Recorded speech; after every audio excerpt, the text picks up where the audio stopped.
সরকারিভাবে পশ্চিমবঙ্গে এসআইআর এর কাজ গত 28শে অক্টোবরই শুরু হয়েছিল। মঙ্গলবার থেকে বাড়ি বাড়ি যেতে শুরু করেছেন বিএলওরা। ভোটারদের এনুমারেশন ফর্ম ফিল আপ করাবেন তারা, তবে প্রযুক্তিগত সমস্যার কারণে কমিশনের ফর্ম অনলাইনে পূরণ হবে না এখনই।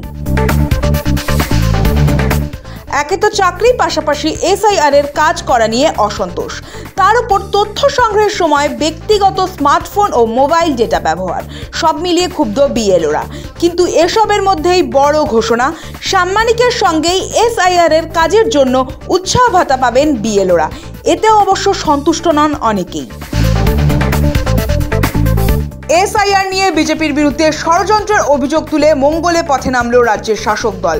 মিছিলে পা মেলালেন তৃণমূলের সুপ্রিমো মমতা বন্দ্যোপাধ্যায়, দলের সর্বভারতীয় সাধারণ সম্পাদক অভিষেক বন্দ্যোপাধ্যায়।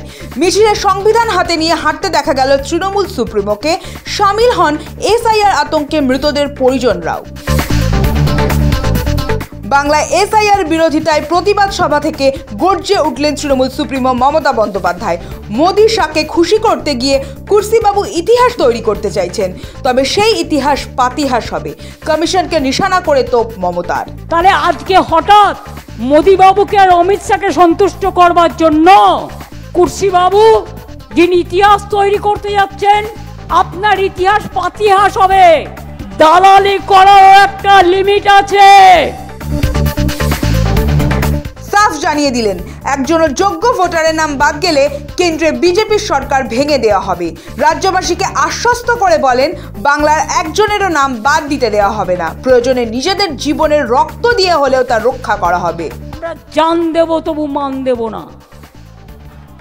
তুমি কি করবে? আমার রক্ত নেবে?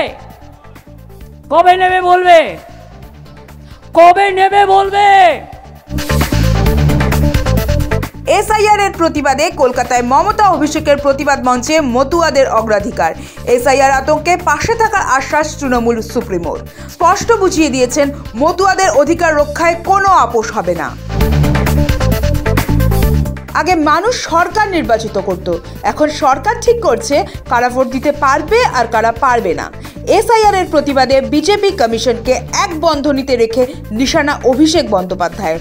সাফ বলেন, 2 দিনে এই মিছিল করতে পারলে 2 মাসের ব্যবধানে দিল্লিতে কি করতে পারে মানুষ তা দেখবে বিজেপি।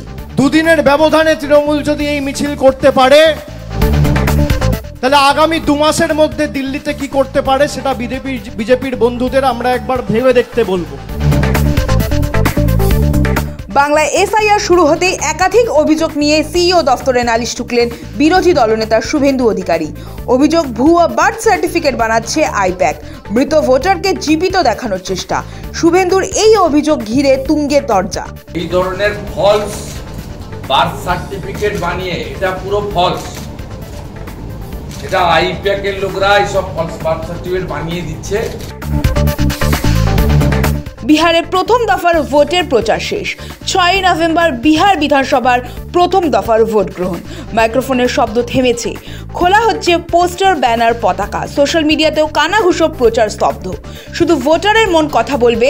পরশু সকাল থেকে কমিশনের কড়া নজর থাকছে সোশ্যাল মিডিয়ায়। ছত্তিশগড়ে প্যাসেঞ্জার ট্রেনের সঙ্গে সংঘর্ষ মালগাড়ির। ভয়াবহ দুর্ঘটনা বিলাসপুরে, মৃত 10-এরও বেশি, আরও প্রাণহানির আশঙ্কা।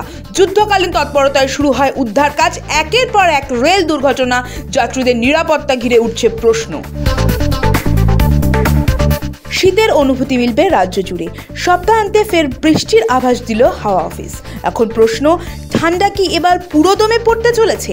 হাওয়া অফিস অবশ্য বড় ধরনের তাপমাত্রা পতনের পূর্বাভাস দেয়নি।